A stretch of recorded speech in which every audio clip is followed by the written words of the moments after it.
Sa programang Counter Blessings na pinangungunahan ni na former Governor and Congresswoman Cherry Domingo Umali at Dr. Kid de Guzman, ibinahagi ni Ian Dino ang kanyang personal na kwento ng pananampalataya mula sa pagiging isang simpleng pastor's kid hanggang sa pagiging isang church leader sa barangay Bagong Sikat, San Jose City, Nueva Ecija. Ayon kay Ian, isang malaking biyaya ng Panginoon na mabigyan siya ng pagkakataong makapaglingkod sa simbahan at sa komunidad.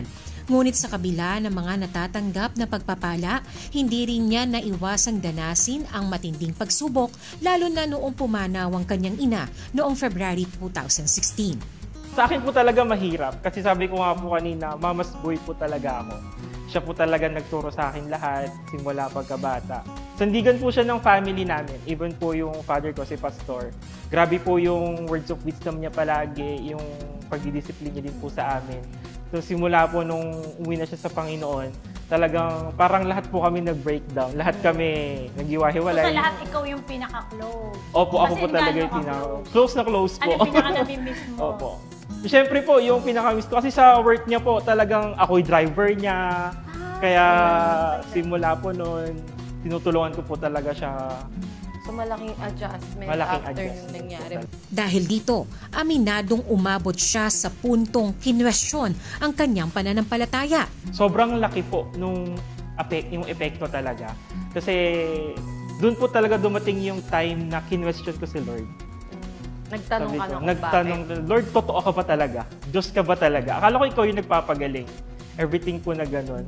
Talagang wala na po, doon na nawala yung faith ko kay Lord. Literally nawala, pero naglaylo po talaga ako sa pananampalataya. So dumating ka doon.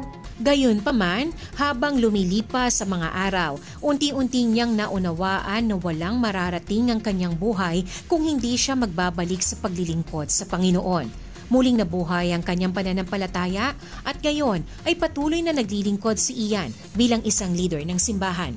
Bilang mensahe para sa mga kabataan, hinikayat ni Ian ang lahat na pahalagahan ang edukasyon at seryosohin ang pag-aaral.